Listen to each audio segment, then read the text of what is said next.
Assalamualaikum. Salam sejahtera.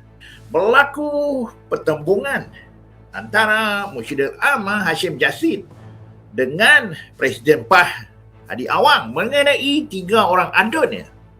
Kedudukan mereka yang telah kononnya digugurkan keahlian. Adakah mereka masih lagi, sedangkan Hashim Jassin dia berpihak kepada 3 orang ini. So berlaku pertembungan.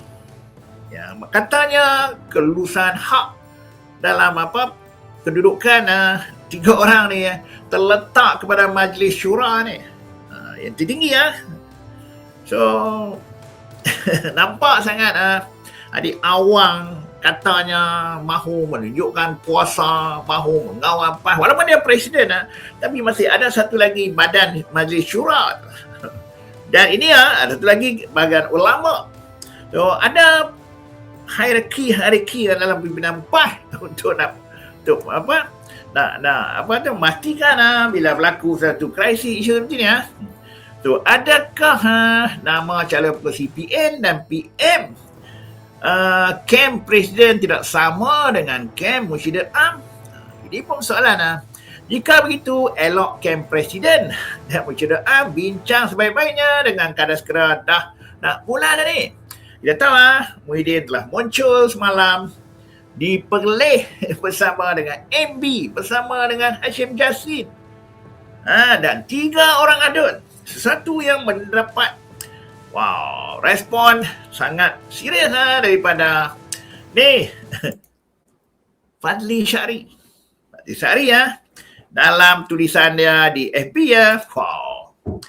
hantam sakan ke MB perleh ni tak payah duk sibuk-sibuk, jangan duk ganggu campur urusan PAS.